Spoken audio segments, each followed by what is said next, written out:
Welcome to the Old Time Radio Westerns. I'm your host, Andrew Rhynes, and let's get into this episode. This episode is going to be The Six Shooter. Original air dates March 7th, 1954, and the title is Cheyenne Express. Hope you enjoy, and again, thanks for listening.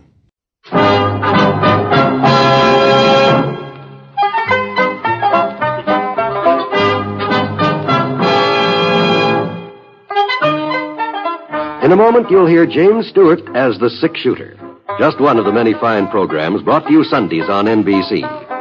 Later this evening, listen to the NBC Star Playhouse with one of your favorite stars. Hear Meet the Press, America's #1 newsmaking program. And be sure to keep tuned for the dramatic story of communism in America on Last Man Out. It's a wonderful lineup of great programs, all of them heard only on NBC. James Stewart as the Six Shooter.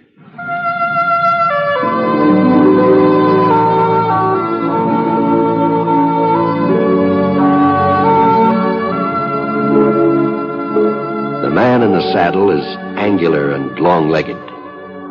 His skin is sun-dyed brown. The gun in his holster is gray steel and rainbow mother of pearl, its handle unmarked. People call them both the Six Shooter. The NBC Radio Network presents James Stewart as the Six Shooter, a transcribed series of radio dramas based on the life of Britt Ponset, the Texas plainsman who wandered through the Western Territories, leaving behind a trail of still-remembered legends.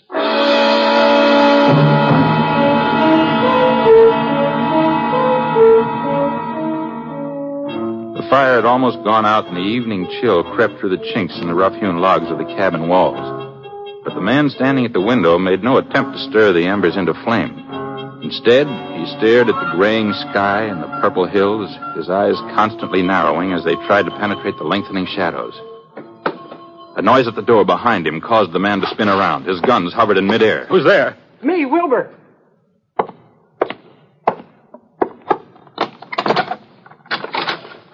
They're coming, Floyd. I seen them from the top of the ridge. How many?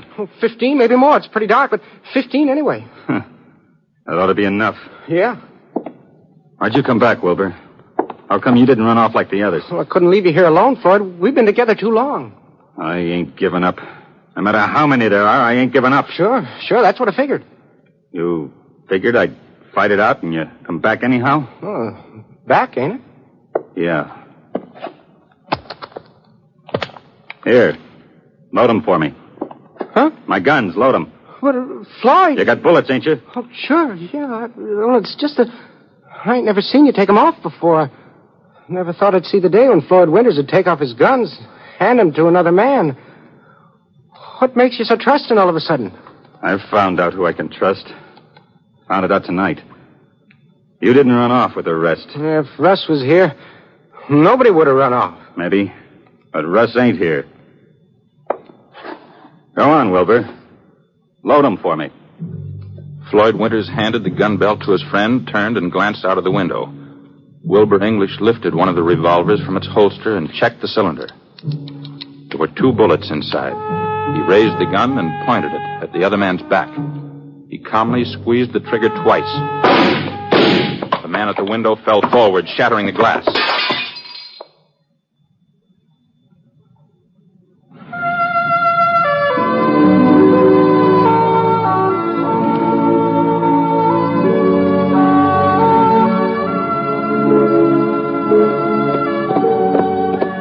I'd spotted the campfire, maybe about 15 minutes back, just before the trail swung down from Yellow Mesa into the canyon. I should have come on it by now. I was pretty sure it was somewhere around along here. But all I could see was just pitch black in every direction. Easy, boy, easy. Whoa. Well, maybe it's just been my imagination. Maybe... No, doggone it. That's smoke, all right. Whoa, Scar. Whoa. Slid out of the saddle and moseyed around for a minute or two. And then I felt something warm through the toe of my boot. It was not just warm either. It was... Well, that fire hadn't been out very long.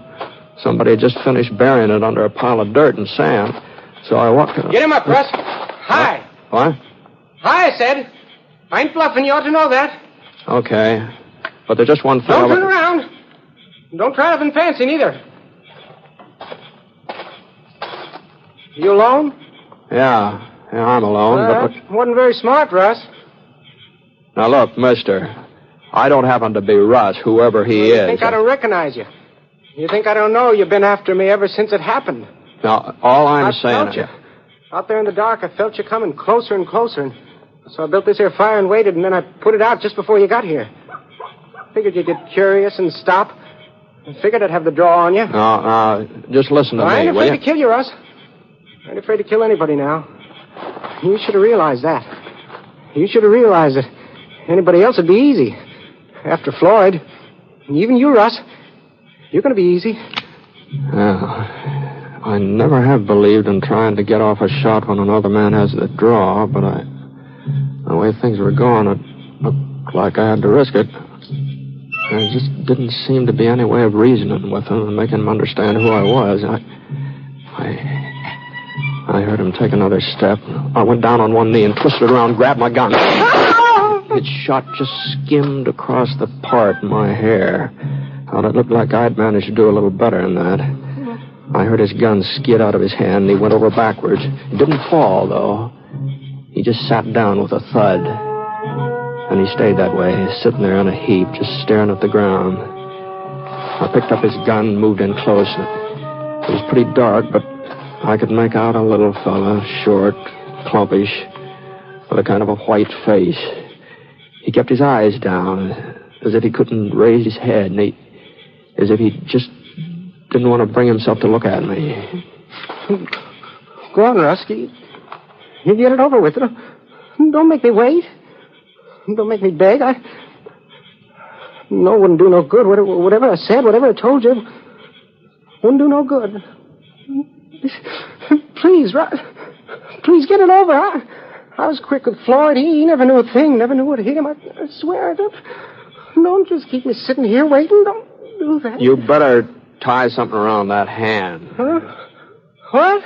Now, use your handkerchief or a piece of shirt tail or something. Why, you really ain't Russ. I tried to tell you that before. Oh, but I thought from where you were standing, where you looked just... I don't know. I was certain... I don't see how I could have been wrong. Well, you sure were, mister. Well, he must still be around here somewhere. He must still be following me. Now, I've been on this trail all day. I haven't seen a single soul but you. No, you ain't lying to me. Oh, well, why should I lie to you? Well, I didn't mean that. No, don't pay no attention to me. I'm kind of upset. Yeah. Well, go on. Do something about that hand. Oh, sure. It ain't hurt bad.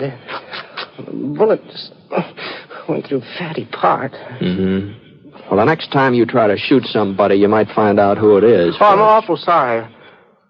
I'll be more careful. Yeah. My name's Jones. Warren Jones. Is that so? Yeah. What's yours, mister? Ponset. Britt Ponset. Six-shooter? Yeah, some folks say that. My name's Ponset. Oh, no wonder you were so handy with a gun. Well, I sure am glad to meet you, Mr. Ponset. The Jones, you said? Yeah, that's right. Not English? Not Wilbur English? What are you talking about? Well, I thought maybe you made another mistake tonight. Another one? Well, you were wrong about who I was. You sure you're not wrong about who you are, too? Well, I guess it don't do me no good to lie to you. Yeah, you're right. My name is English. Mm-hmm. We ain't met up before. No, but I've heard about you. Oh? Yeah. And about how you killed Floyd Winters a couple of weeks ago. I've heard about that. Oh. Well, news sure does travel, don't it? Some news does, yeah. I reckon it does. You didn't know I was in these here parts, did you? You hadn't heard I was heading this way. What? Well, you seemed so certain about who I was, I thought maybe you were expecting to run into me. No, you weren't very hard to figure out, English. The way you thought I was somebody else and named Russ and the way you kept harping about Floyd. Oh, well, now, here, listen, Mr. Ponset, you won't tell anybody that we met up. You won't tell them where I am. Know that? You know he's looking for me, don't you? You know he swore he'll kill me. You mean Russ Winters? Well, sure, that's what I mean. And nobody's even trying to stop him. I thought folks would all be on my side now. I thought they'd be grateful for what I'd done. Been trying to catch Floyd for years. I saved them the trouble. That's true. That's true enough. Well, they act like killing him was wrong. They act like he was some kind of a hero. Well, Floyd Winters wasn't any kind of a hero. I sure go along with that. Well, then why is everybody against me? Why don't they capture us? I expect they will before long. When? After he's murdered me? Don't they realize that he's just as bad as Floyd ever was? They were two of a kind. Well, you ought to know, English. You were part of their gang, weren't you? I never denied that. Yeah, but I wasn't mean like Floyd and Russ. Yes, I did my share of harm. I rode with them on plenty of holdups, but I never killed nobody. All the time I was with the Winters brothers, I never killed nobody. Except Floyd. You killed him. Well, that was different. He was an outlaw, wasn't he? Had it coming to him. Besides, if I hadn't shot him, there'd have been more killing. Well, to see that posse that was coming, some of them, I was saving their lives. And earning yourself a reward and a pardon at the same time, I wasn't thinking of that. I wasn't thinking of myself. You weren't, huh? No, sir. Oh, what good did it do me anyhow? Russ is hunting me down, and folks say that he's right. They say that I'm a coward, that I shouldn't have shot Floyd in the back. Well, it's easy enough to talk brave. They didn't know him, but I did. I had to shoot him in the back. There wasn't any other way. Mm-hmm. It's kind of a convenient killing, too, wasn't it? With the posse outside ready to take you both. You're just like all the others, aren't you, Ponset? You make a big thing out of law and order, but it's got to be done just so. It don't matter how many men Floyd Winters murdered in cold blood. Oh, just because he was shot in the back, you feel sorry for him. You hold it against me. Now, look here. I don't feel sorry for Winters or anything that happened to him. Well, then you're the only one who... And I'm not going to spend half the night arguing about it either. Now, here's your gun. Now, why don't you just be a little more careful with it from now on, huh? So long. You're just going to leave me here, huh? What are you talking about? You said your hand wasn't hurt bad. You got a horse, haven't you? Oh, sure. I got a horse. He's over there in those trees, but... But what? Well, I told you that Russ is after me. If he catches me alone, he'll kill me for sure. Well, you don't even know he's in the neighborhood. Well, you don't know that he is, and why can't I ride along with you, Ponset? You're heading towards Single Pine, ain't you? Yeah. Well, Russ wouldn't try nothing if you were with me. No. Well, maybe you want him to kill me. Maybe you think that it's what I deserve. Now, hold on. Hold on now. Even if folks don't exactly approve of what you did to Floyd, the way you did it, I mean, well, nobody feels that Russ has got any right to revenge. And it's okay for me to ride along with you, just as far as Single Pine. What do you figure to do there? Well, I got to meet up with Sheriff Preston. He's leaving for Cheyenne tomorrow, delivering a prisoner. Promised to take me along with him. Oh. That's where my pardon's waiting in Cheyenne. And the reward money. I see. I'm entitled to it, ain't I? Yeah. Yeah, I guess you've earned it, all right. Sheriff Preston gave me his word. He said he'll see to it that I get to Cheyenne okay. Mm-hmm. Well, Mike Preston's a good man. Haven't got anything to worry about that. Oh, yeah, but I got to make it to Single Pine first, Ponset. I got to make it that far on my own. Mm-hmm. Well, what'd he say? All right, English. Get your horse.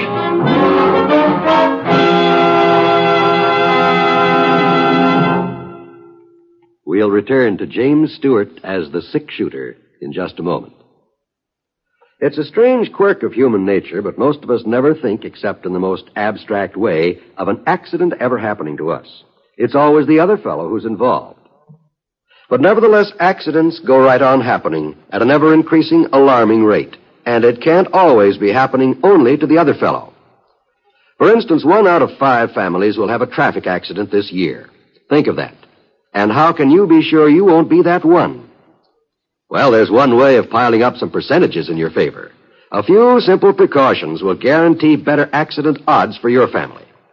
For one thing, remember it's not always easy to stop quickly in wet weather. Drive so that you can stop when and if you want to. And always drive with a clean, clear windshield. There are a great many safety precautions, and for the most part, it's simply a matter of applying common sense to driving. Just remember to drive as if your life depended on it, because it does.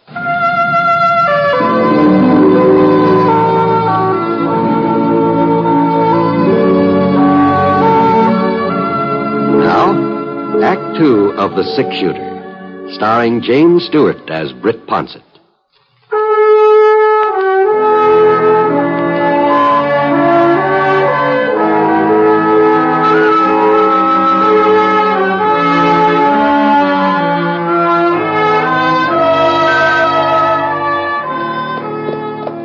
Well, we rode on through most of the night, Wilbur, English, and me. Along about 11 o'clock, we stopped to rest, but Wilbur was so doggone nervous and skittery, I just couldn't get any sleep, so we started off again. Must have been about noon when we finally hit Single Pine. The main street wasn't very crowded, a couple of wagons, 2 or 3 ladies in the mercantile, and old Judge Hendricks sunning himself in front of the livery stable. Everything seemed pretty normal, just about what you'd expect on a Tuesday. That didn't keep Wilbur from looking back over his shoulder every once in a while like he thought somebody was getting ready to put a bullet in the nape of his neck. We headed over to the hitching rail in front of Sheriff Preston's office and pulled up. Whoa. Come on over. Well, here we are. Yeah. Thank you, Ponset. Now, enough to thank me for. I didn't do anything. Well, you never know what might have happened if you had... What's the matter, Andy?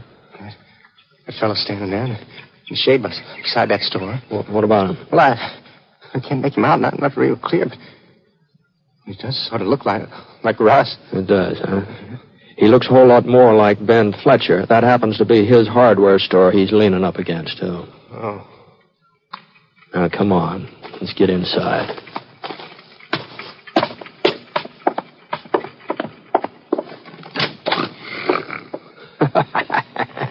Look at it. Sounds like he's asleep, doesn't it? That's a fine way for a sheriff to be acting. Suppose that had been Russ Winters out there just now. Well, it wasn't. And this isn't Sheriff Preston either. What? No, it's Phil Waterman. Hey, Phil. Hey, come on. Come on, wake up, Phil. Britt, what are you doing around here? Oh, man has come in town every once in a while. Looks like you're taking it pretty easy, Phil. The baby's got the colic.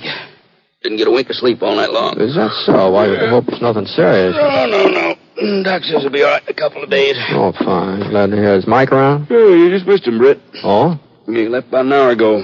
I'm holding down before he comes back. You mean the sheriff's already gone to Cheyenne? You heard me? He's gone? No, he had to take some men over toward Red Rock. He's putting off his trip to Cheyenne for a day or so. He's putting it off, is he? Yeah, that's what he said. Well, what am I supposed to do? Just sit around and wait for him? The sheriff off gallivanting somewhere? Who's going to protect me? Just what is it you need protecting from, mister? This is Wilbur English, Phil. Oh. Well, the sheriff promised that he'd see that I got to Cheyenne. He promised he'd take me with him. Well, he can't take you till he goes himself. But he left word he was expecting you. Said I was to tell you to sit tight and not leave town. I might have known that he'd pull a stunt like this. Oh, wait a minute. What are you talking about? You're fancy, Sheriff. That's what I'm talking about. I told you they all want Russ to kill me. They all think I got it coming. Well, why do you think that Sheriff Preston picked today to leave town so that he'll be out of the way if Russ shows up, so he won't have to do nothing towards stopping him? That's what? Now, you listen here. If Mike Preston said he'll take you to Cheyenne, he'll take you there. He ain't never gone back on his word yet. Not even with a murdering outlaw. Oh. I forgot you ain't an outlaw anymore. You're just a public-spirited citizen. All right, Mr. Public-spirited citizen. You get yourself over to that hotel across the street and you stay there. When Mike comes back, I'll tell him where you are. Well, what are you waiting for?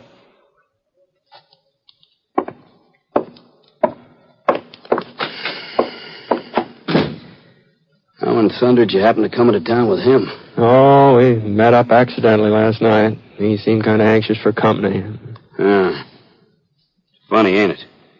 The way you feel about a man like that? Hmm? Well, getting rid of Floyd Winters was a blessing. Ain't no doubt about it. And I guess we all owe English something for killing him. If he hadn't done it when he did, nobody knows how many other men would have been shot. Yeah, that's true. Yeah, but somehow, well, in spite of all that, it's pretty hard to like English very much, ain't it? Yeah, it seems like it's darn near impossible, doesn't it, Phil?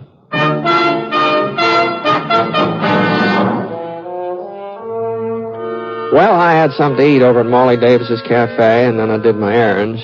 got myself a new pair of boots and a haircut. And I almost fell asleep sitting in that barber's chair. I guess that was to be expected, seeing as how I didn't get much rest the night before. And the idea of taking a little siesta sort of crossed my mind. Not that I usually nap in the daylight, you understand, but I went over to the hotel and rented myself a room. And I was planning to stay in town overnight anyhow, so I figured I might as well get my money's worth out of the bed I was paying for. After all, it cost me 50 cents.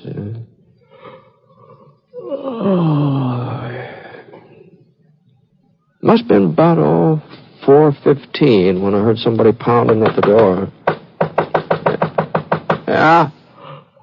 Yeah, who is it? It's me, Wilbur. Oh, all right. Come on in. He's here. He's in Single Pine. What are you talking about? Didn't you hear what I said? Russ Winters is here in Single Pine right now. He's here this afternoon. No, take it easy, English. You got to help me get away, Ponset. You got to. You imagine you saw him a couple of times before. Do you remember that? Well, maybe I did, but this ain't my imagination. Go on, read it. What's this? You don't have much longer to wait, Russ. Well? Well, where'd it come from, English? He shoved it under the door to my room. Did you see him? I didn't have to see him. Well, I'd say if Russ Winters was in town and knew where you were staying, he wouldn't waste any time sending you notes. It's just what he'd do, Ponset. He liked to torture me. He'd like nothing better. Maybe so. Sheriff back in? I don't know, and I'm not waiting around to find out. Oh? There's a train for Cheyenne at 4:30. I'm taking it. I thought Sheriff Preston said you were to sit tight. Oh, sure. Sit tight and be murdered. You seen that message? Seen it with your own eyes? You don't expect me to stick around here after that, do you? Yeah, if I was in your place... But you're not in my place, Ponset. That's so, I'm not. But you got to do something for me. Oh? Just see me to the station and make sure I get aboard that train, all right? It ain't much to ask, is it? Well, it depends on whether Russ Winter's really in town or not. But I tell you, he won't shoot if somebody's watching. He won't take a chance until he's sure killed me. I still think you're making a mistake. I think you ought to stick around until the sheriff comes back. Oh, I don't care what you think. Okay, English, go ahead. I'll keep an eye on you. Well, come on. What for? The depot's right across the street. I've got a front window here. I won't have any trouble watching you from here. Go on.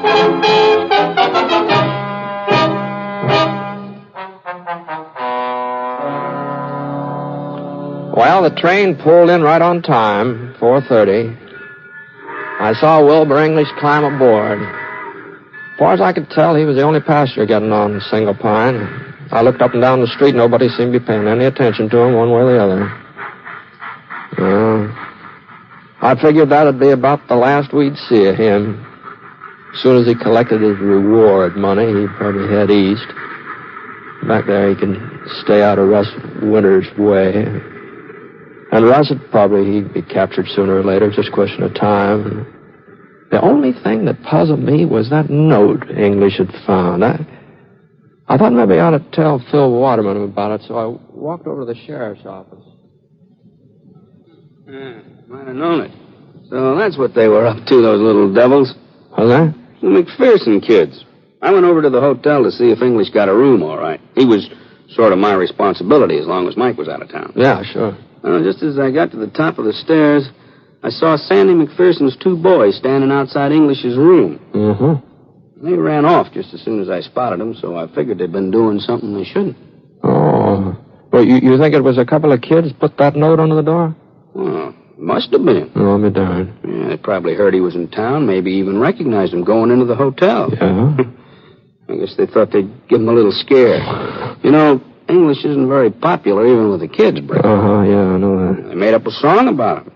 And how he killed Floyd Winters. Is that so? Sure. First thing you know, folks will be forgetting that Winters was an outlaw and a murderer. They'll just remember that he was shot in the back by one of his own men. And they'll say that was wrong. And they'll feel sorry for him. And we'll have Wilbur English to thank for that, too. Yeah, maybe that's why I ain't so sure he done us any favors. No matter how you look at it. Say, isn't that Mike pulling up over there? Yeah. Hey, he must have been doing some fast traveling. Look at the foam on that Pinto's flanks. Wonder how he made it. Oh, hello, Mike. Howdy, Britt. Britt, what are you doing here? I was passing the time of day. Oh? Everything all right, Sheriff? Yeah, it's pretty good, Phil, pretty good. I thought we were going to get Russ Winters this afternoon, but he slipped through our fingers again. You mean Russ was really in the neighborhood here? Well, not exactly, Britt. Not exactly. Closest he got was about 15 miles east. I heard he was heading our way, though, so I took some of the boys out to see if we couldn't bring him in. We picked up his trail, too, and we were gaining on him, but he hightailed it into Red Rock and grabbed the train just as it was about to pull it out. Depot agent remembered him, description and all. I telegraphed ahead they'll be waiting for him in Cheyenne when he gets there. He took the Cheyenne train? Union Pacific Express. You know, Britt, one leaves here at 4:30. Yeah. Uh-huh. Yeah, I know.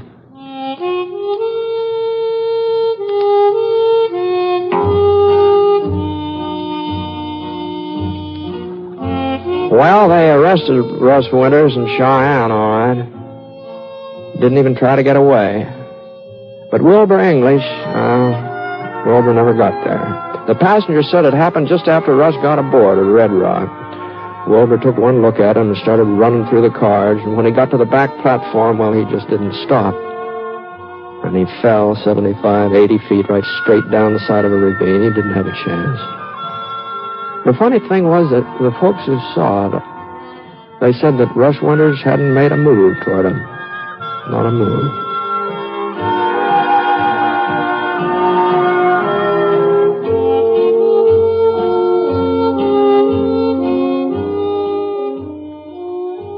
If a neighbor in distress came to your door, would you help him? Of course you would. But not everyone who needs help can come to you personally. It may be a flood victim in Ohio, the victim of an earthquake in California, of a hurricane in Texas. Or it might be your boy, or your neighbor's boy in Korea, needing an emergency furlough to come home. Disaster can strike in many places and for as many reasons. And when it does strike, even though you might not be there to help in person, you can help through your Red Cross. That's why the Red Cross volunteer calls on you. He calls in the name of the helpless and injured, of the little girl who needs blood to save her life, of the serviceman who must fly to the bedside of his dangerously ill parent or child. When you join the Red Cross, you help them all wherever they may be, just as surely as if you had extended a helping hand in person. So when the Red Cross volunteer comes to your door, meet him with a smile and answer the call. Join and serve, and wear your Red Cross button proudly. It means that in any emergency, in any disaster, you are there serving humanity.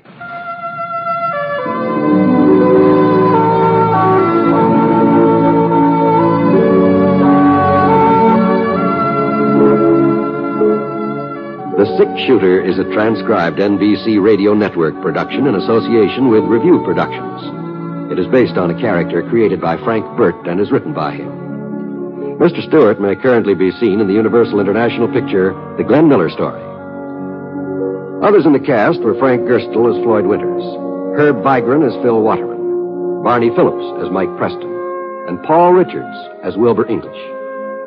Special music for this program was by Basil Adlam, and the entire production is under the direction of Jack Johnstone. All characters and incidents were fictitious, and any resemblance to actual characters or incidents is purely coincidental.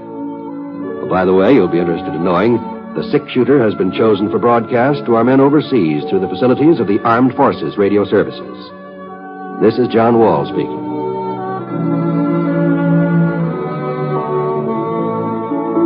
Listen to Jan Murray in Sunday at Home on the NBC Radio Network.